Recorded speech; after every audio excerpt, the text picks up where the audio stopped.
Hello, it's me, Steve, or Coop Dog, or whatever you want to call me. I'm back doing another video. This time, I'm going to talk about a different subject. Most of my videos will probably be random, usually about video games, movies, movie soundtracks, TV series, usually around about 80s, 90s era, but could go into modern stuff. Depends on where these videos go.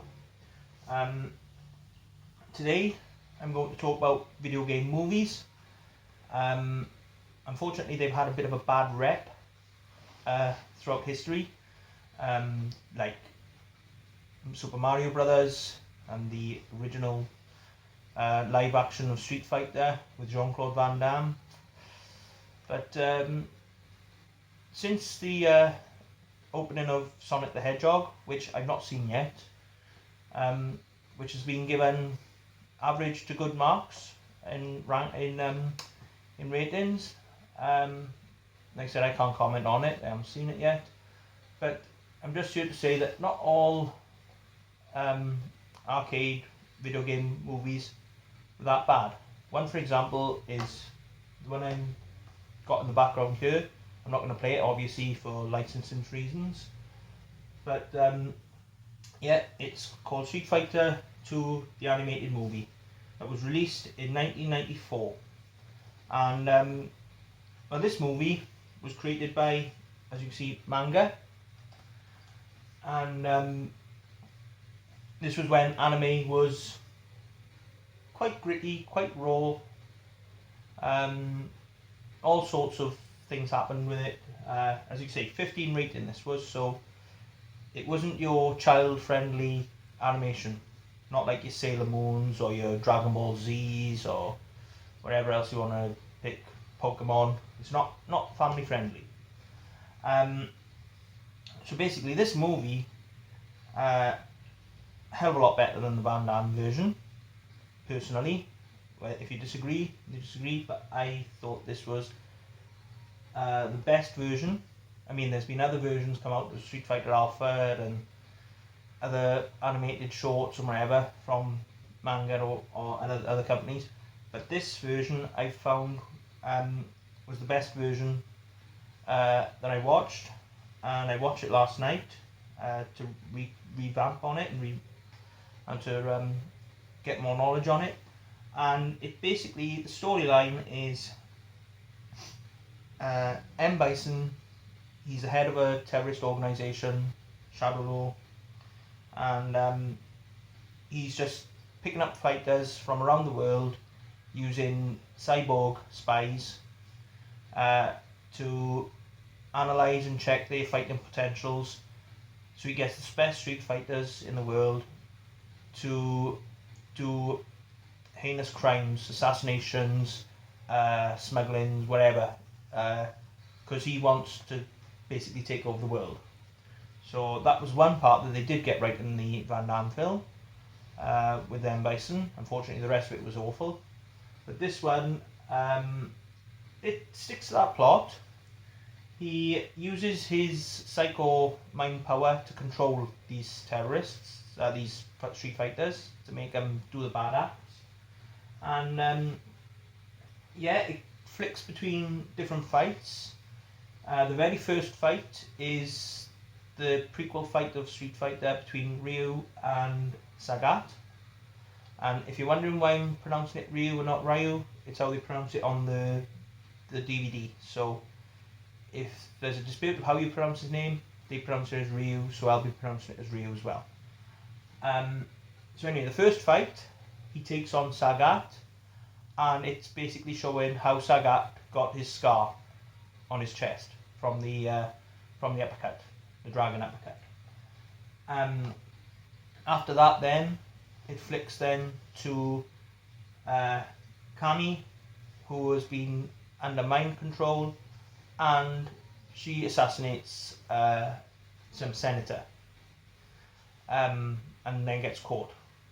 The whole plot then evolves around M. Bison trying to find Ryu to take over his mind and have him as a super soldier in his army, while Chun-Li and Guile join forces to try to bring down Shadow Law and his terrorist organisation. All in all, then you've got the other characters like Ken, who at the final, I won't spoil, but it's a brilliant final fight, involving the likes of Ryu, Ken, M. Bison, Guile, Balrog, and E. Honda. It was a brilliant ending fight. Awesome animation. Like I say, I've noticed most of the anime now seems a little cartoony, and not that it's a problem. I mean, there's loads of people out there that like that anime, but this style is, as you can see by the graphics there and the backgrounds, this style is more to a realistic style. Even though the fights obviously with fireballs and things is not realistic, the style of the animation is realistic in that sense. There you see a battle between E. Honda and Dhalsim.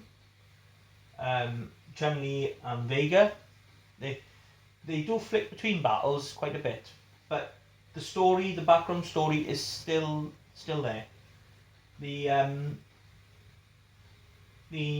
dubbing. So obviously this is a Japanese movie, so it's been re-edited with British, with English speaking. It's not too bad. It's pretty good. The music. If you ever get a chance to look up the music on any of the YouTube videos and that, the Western world's music has got a lot more, need to say, rock to rap, and few bands that you might, Alice in Chains, KMFDM is on there, and Korn. They do a song on the soundtrack which is Blind. If you ever hear that song by Korn, Blind, brilliant song. First time I heard it was on this film, got me into Korn from the start after that. So that's the Western world soundtrack. The Japanese version soundtrack is more, say, especially the Chun-Li fight scene, is more of an operatic sort of, bit like the Vega level, sort of more classically type sounding. Let's see. You got all the characters up to the Super Street Fighter 2. So as you can see, you got Fei Long and T-Hawk, DJ and Kami in it as well. So they're in there, along with the original characters from the Street Fighter movie. You could say they tried to pigeonhole them into the script just to get as many of them in there as possible, but it does fit. It fits the plot. It fits it's not like the Van Damme version where they pigeonhole them in, but give them wrong parts or different parts. They're actually the parts that they play in the video game. So you haven't got like Balrog being a good guy working for Chun-Li. He's actually part of M. Bison's three henchmen with Vega and Sagat. So it keeps to the video game, and yeah, you could say the video games have very loose storylines, but this storyline goes right through. So it's actually a very, very well made DVD, a very well made movie.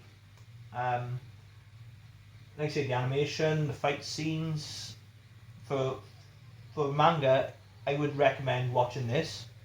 Like I said, it's 90s manga, so it's gritty.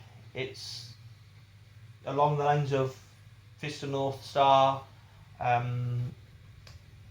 Ghost in the Shell, the Cyberpunk collections, Cyber City,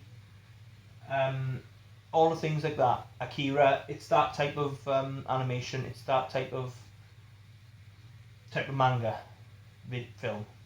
So I would highly recommend you watch this.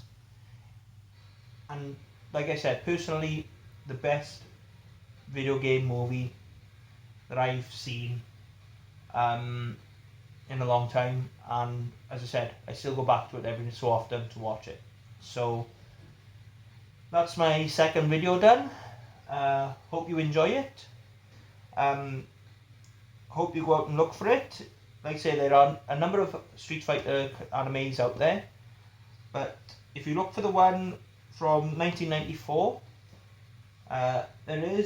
there's probably a couple of versions out there, but if you look for that one, and I guarantee it's a good film to watch. If you've seen it before, put your comments below and tell me if you liked it, didn't like it.